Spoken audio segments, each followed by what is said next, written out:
ini dia 7 kesalahan fatal yang bikin kamu gagal monetisasi buat YouTuber pemula. Apakah kamu baru mulai YouTube? Atau udah jalan 6 bulan, setahun, atau bahkan 2 tahun lebih tapi masih nggak bisa monet alias gagal monet? Kesel banget bukan? Jangan khawatir, karena kamu nggak sendirian kok. Nah, setelah gua cek dan riset, ternyata yang bikin sebagian besar orang gagal monet adalah 7 kesalahan fatal YouTuber pemula ini. Nah, 7 kesalahan ini yang paling sering gua lihat terjadi di banyak channel YouTuber pemula. Dan sedihnya, nggak semua YouTuber pemula itu paham kenapa mereka melakukan kesalahan yang sama berulang-ulang, sehingga susah monet atau gagal monet. Dan dari semua sebab nomor 7 yang terakhir, kamu perhatiin ya, itu yang paling parah. Dan gara-gara hal ini bikin 100%, bayangin 100% semua YouTuber pemula gagal monet. Jadi pastikan kamu nonton sampai habis nanti ya, jangan di skip ya, biar kamu nggak gagal paham. Nah, sebelum kita mulai, langsung aja diklik like dulu sekarang dan share ke WA kamu sendiri, biar nanti gampang nyarinya ya. Oke, langsung kita mulai sekarang, yuk. Nah, buat kalian yang belum paham tentang monetisasi YouTube, gua akan jelaskan dulu ya secara detail. Gimana caranya, kok bisa ya bikin video doang bisa dapat duit di YouTube? Dan kemudian kira-kira bisa dapat berapa duit sih? Dan bedanya apa ya? Perhitungan bagi hasil dari video yang panjang dengan video yang pendek di YouTube. Oke, langsung aja disimak. Yuk. Oke, kalau kalian nonton YouTube kan ada iklannya tuh. Nah, YouTube itu berbaik hati guys, membagi penghasilan dari iklan ini kepada kreator yang videonya ditayangkan iklan tersebut. Paham ya? Nah, pertanyaannya sekarang, dibagi berapa sih Pak? Oke, untuk pembagian komisi iklan YouTube ke kreator itu ada 2 macam guys. Yang pertama iklan video panjang atau YouTube Long, dan kemudian yang kedua adalah iklan video pendek atau YouTube Shorts. Nah, yang paling gampang itu iklan video panjang karena ini bread and butternya YouTube ya. Jadi kreator akan mendapatkan bagi hasil 55% dari CPM video panjang tersebut. Wah, CPM itu apa Pak? Nah, CPM itu singkatannya adalah cost per mil. Artinya berapa harga sih yang harus dibayar oleh si advertiser untuk setiap 1000 kali penayangan iklan di video tersebut. Dan untuk lebih tepatnya, YouTube sekarang memberikan indikator yang namanya RPM, yaitu Revenue per Mil, yang nilainya diambil dari 55% dikali dengan CPM itu. Ya gampang banget kan, jadi kamu nggak perlu pusing untuk kalkulasi sendiri gitu. Nah, untuk video pendek atau YouTube Shorts ini agak sedikit ribet guys. Tapi tenang aja karena gua akan coba jelasin ke kamu dengan cara yang sangat simple biar lu lebih paham. Nah, kalau YouTube Shorts itu kan sangat pendek ya, jadi iklan nggak mungkin dimunculin di tengah-tengahnya. Bayangin ya, udah videonya pendek, lu dimunculin di tengah kan nggak mungkin. Nah, jadi perhitungannya gimana? Perhitungannya seperti ini guys ya. Kalau kamu lihat di bagian ini, simple banget bukan? Oke, nah di situ kamu bisa ngeliat ya, ada iklan yang pertama, kemudian ada beberapa video YouTube Shorts, dan kemudian ada iklan kedua. Nah, iklan yang 1 sama 2 ini itu yang dinamakan shareable revenue ya. Artinya kedua iklan ini, income-nya ini yang akan dibagi. Dibagi ke siapa? Dibagi ke kreator-kreator yang videonya muncul di antara kedua iklan ini. Bisa paham? Ya, itu dinamakan dengan creator pool. Oke, sekarang kita langsung lihat contohnya. Yuk. Oke, biar lebih jelas gue akan kasih contoh perhitungan penghasilan YouTube Shorts. Kira-kira seperti ini guys. Ada beberapa hal yang gue sederhanakan supaya perhitungannya lebih gampang. Yang pertama, kreator-kreatornya di sini semua pakai lagu yang sama. Kemudian kreator-kreatornya sudah monetisasi semua dan juga berasal dari negara yang sama. Kemudian total viewsnya kita berandai-andai ya, totalnya 100 juta views. Dan kemudian total AdSense atau uang iklan yang dibagi itu kurang lebih 100 juta. Jadi perhitungannya gini, kalau misalnya ada 20% video shorts yang pakai lagu yang sama, maka kurang lebih sekitar 10 juta rupiah itu akan dibagi kepada pemilik royalti lisensi lagu. Dan sisanya 90 juta akan dibagi ke para kreator. Sebagai contoh, video shorts kamu misalnya dapat 1 juta views dari total 100 juta views dari para kreator tersebut. Artinya, kamu mendapatkan 90 juta dikali 1%. Artinya dapatnya berapa? 900 ribu rupiah. Kemudian 900 ribu rupiah ini juga akan dibagi lagi guys, 45-55. Nah, kalau di YouTube Shorts kamu dapatnya 45%. Artinya 45% dikali 900 ribu. Nah, artinya kamu dapat kurang lebih 405 ribu. Nah, perhitungannya kurang lebih seperti itu ya. Ini gua kutip sendiri langsung dari halamannya YouTube Support. Tapi guys, pengalaman gue sendiri dan dari beberapa kreator Indonesia yang share pendapatan mereka dari YouTube Shorts, rata-rata penghasilan YouTube Shorts itu per 1 juta views di Indonesia adalah sekitar 100 ribuan aja. Nah, menurut kamu sendiri gimana? Worth it gak sih bikin YouTube Shorts? Atau kamu ada pengalaman lain? Coba di komen ya. Oke, ini adalah 7 kesalahan fatal yang bikin kamu bisa gagal monetisasi bagi YouTuber pemula. Yang pertama adalah kebanyakan YouTuber pemula itu ketika dia bikin video itu nggak fokus guys. Nggak fokus ke satu topik atau satu niche. Alias apa? Gado-gado. Nah, ini bikin video-video kamu tuh jadi berantakan ya guys ya. Gua ngerti sih beberapa dari kalian punya bakat yang banyak. Bisa nyanyi, bisa nari, kemudian bisa ngeprank, bisa ngebanyol, bisa juga edukasi dan lain sebagainya. Tapi please jangan semuanya dimasukin ke dalam satu channel karena itu bikin yang nonton bingung ya. Kamu perlu bayangin gini ya. Misalnya, kalau kamu nonton acara TV, ya kan, dan acara TV itu misalnya tentang ilmu pengetahuan, ya kan, dan kemudian di situ tiba-tiba di tengah-tengah tuh ada prank, kemudian ada orang nyanyi dan lain sebagainya. Kira-kira kamu nontonnya gimana? Pasti bingung kan? Atau misalnya kamu nonton drama Korea, ya kan, lagi drama-drama Korea, tiba-tiba ada cerita mengenai binatang liar di Afrika. Bingung orang nontonnya. Bisa paham di sini ya? Nah, makanya nggak bisa. Dan ini kamu bisa belajar langsung dari TV, di mana setiap program itu selalu fokus ke satu topik aja, nggak pernah dicampur-campur. Bisa paham di sini ya? Nah, kalau kamu paham, coba kamu komen ya. Siapa di sini yang masih gado-gado? Buruan komen sekarang ya.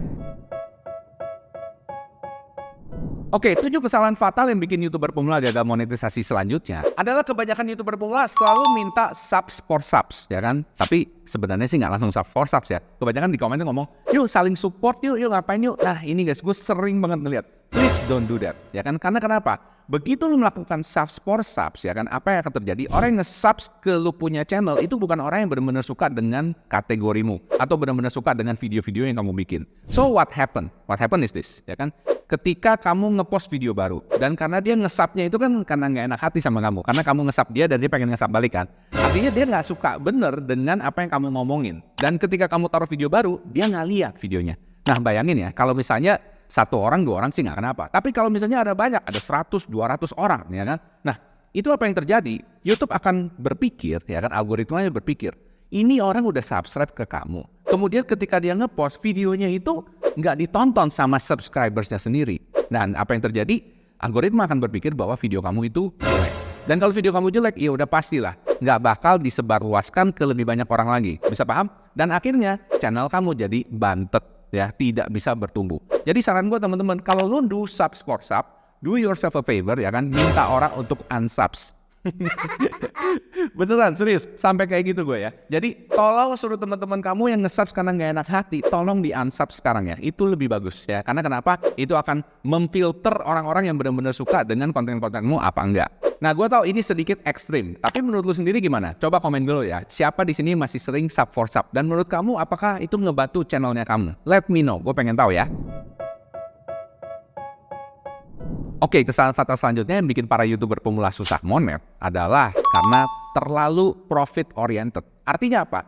Ketika bikin YouTube itu, pikirannya cuma gimana caranya cuan, cari duit. Well, itu nggak salah sih guys. Oke, gue paham semua orang pengen cari duit.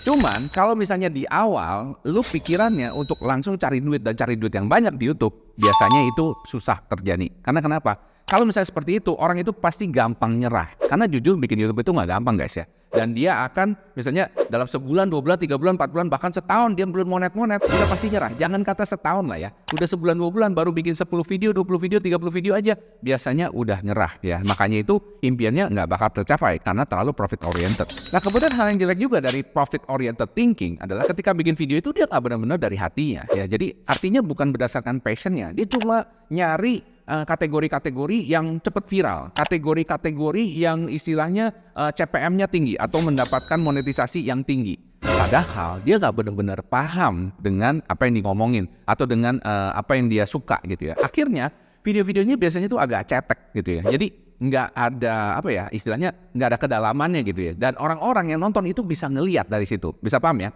Apa kira-kira kita bisa tahu dari mana kalau misalnya topik itu kita punya passion apa enggak? Nah, caranya simple guys ya. Kamu bisa pakai ujian satu kalimat. Maksud saya gimana? Kalau misalnya kamu passion dengan hal tertentu, gua kasih kamu satu kalimat, kamu bisa ngomong panjang lebar. Mungkin 30 menit, bahkan sejam, cuma dari satu kalimat itu doang.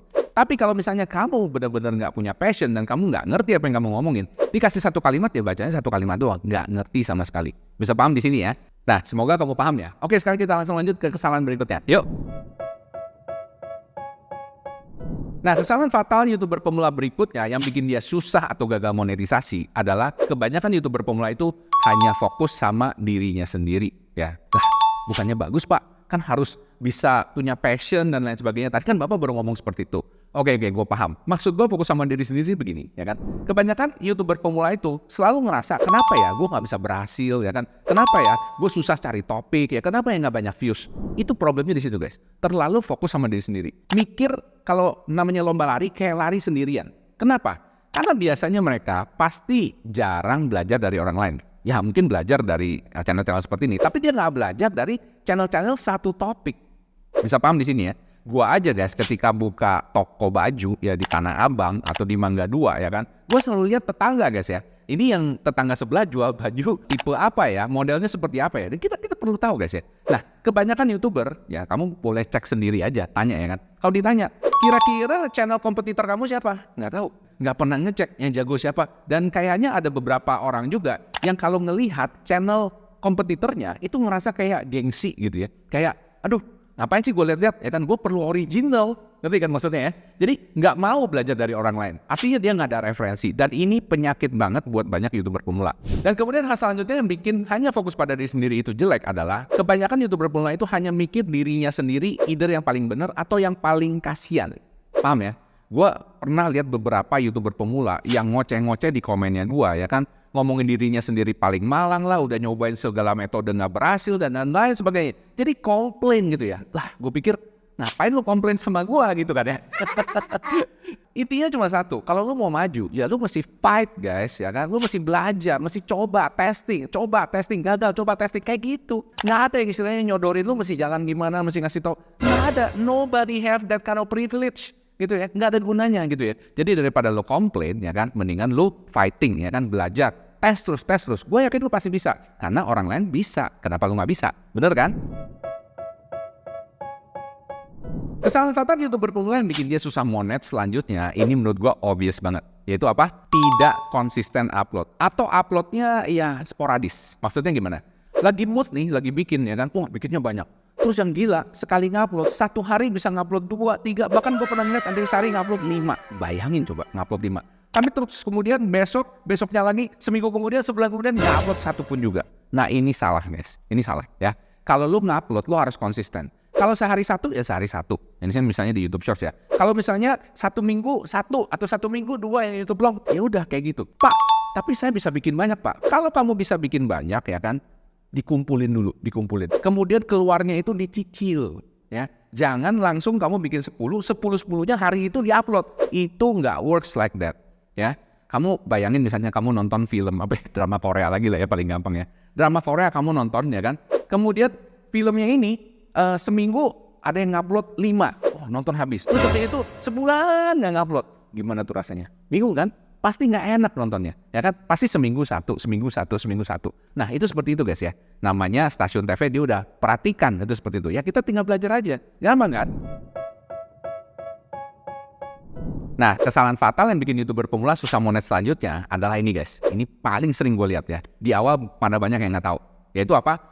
Mencampur antara YouTube Long dan YouTube Shorts. Nah ini gue udah berkali-kali, kalau lu lihat semua video-video gue, terutama video gue yang awal banget ya kan, gue ngomongin bahwa dilarang pamali untuk mencampur antara YouTube Long dan YouTube Shorts, terutama ketika kamu pertama kali mulai. Kenapa? Karena biasanya YouTube Longnya itu pasti nggak jalan. Dan kemudian kalau itunya nggak jalan, YouTube Shortsnya juga nggak jalan. Kemudian juga bikin YouTube Shorts sama bikin YouTube Long itu dua hal yang berbeda ya. Artinya lu mesti master atau mesti paham gimana caranya bikin YouTube Shorts dan YouTube Long yang baik. Padahal sekarang bikin satu biji aja mungkin nggak kepikiran gimana. Saran gua, lu konsen bikin satu aja. Nah pertanyaannya, sampai kapan Pak saya perlu konsen satu itu? Well, sampai mungkin kamu dapat 200.000 subscribers atau 1 juta subscribers bahkan menurut gua. Kenapa? Karena pada saat itu kamu benar-benar udah paham dengan YouTube Long atau YouTube Shorts, apapun format yang kamu pilih ya. Tapi intinya, lu mesti master dulu di satu hal. Baru kemudian coba format yang lain. Itu saran gua. Nah, kalau kamu nggak percaya, coba sendiri aja. Kamu bisa lihat sekarang banyak channel-channel bahkan yang udah gede sekalipun, kalau nyampur antara Shorts dan Long pasti salah satunya hancur. Oke? Nah, menurut kamu gimana? Coba komen dulu ya. Gue pengen tahu siapa aja dia yang masih campur antara Shorts dan Long. Buruan ya komen ya. Nah, kesalahan fatal yang terakhir buat para YouTuber pemula sehingga mereka susah monet atau gagal monet adalah ini guys. Dan kesalahan ini yang bikin 100% pasti gagal. Waduh Pak, serius banget Pak. Apa tuh kesalahannya Pak? Oke, gue kasih tahu ya. Kesalahan terakhir ini adalah nggak sabaran dan berhenti terlalu cepat. Jadi banyak YouTuber pemula itu, makanya kayak gue ngomong tadi ya, karena dia profit oriented, dia mikir mesti dapat duit langsung. Kalau nggak dapet duit gimana? Ya udah dia berhenti. Atau misalnya dia bilang, ini salah nih kategorinya atau niche-nya, topiknya salah ya kan. Gue bikin lagi channel baru. Udah bikin masih nggak dapet duit juga. Kemudian dia ngapain? Dia pindah lagi kayak kutu loncat kayak gitu guys. Nggak sabaran ya kan. Nah Padahal di YouTube ini lu tahu sendiri ya kan, ini bukan sesuatu yang overnight ya kan. Lu hari ini upload langsung rame.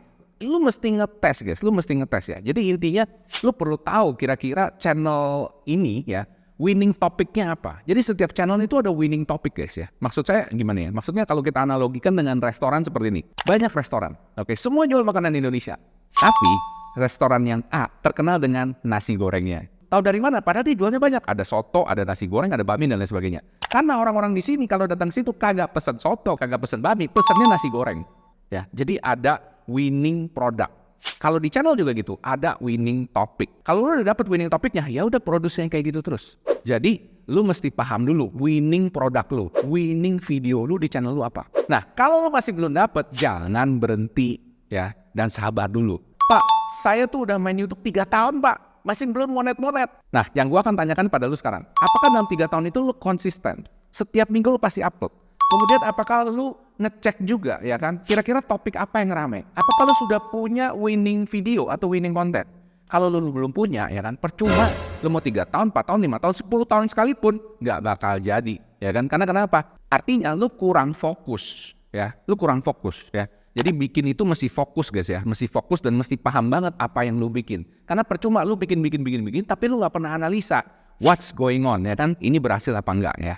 Nah, gue tahu mungkin hari ini pesan yang gue sampaikan agak ekstrim atau bahkan nampar beberapa dari teman-teman sekalian. Tapi saran gue, apapun alasannya jangan berhenti terlalu cepat ya kan. Terutama kalau mimpi kamu adalah menjadi seorang YouTuber. Nah, cuma kalau mimpi kamu nggak jadi YouTuber ya nggak ada masalah. Cuman kalau kamu benar-benar pengen jadi YouTuber, ya jangan berhenti dulu. Oke, paham ya? Nah, itulah 7 kesalahan fatal yang bikin gagal monetisasi bagi YouTuber pemula.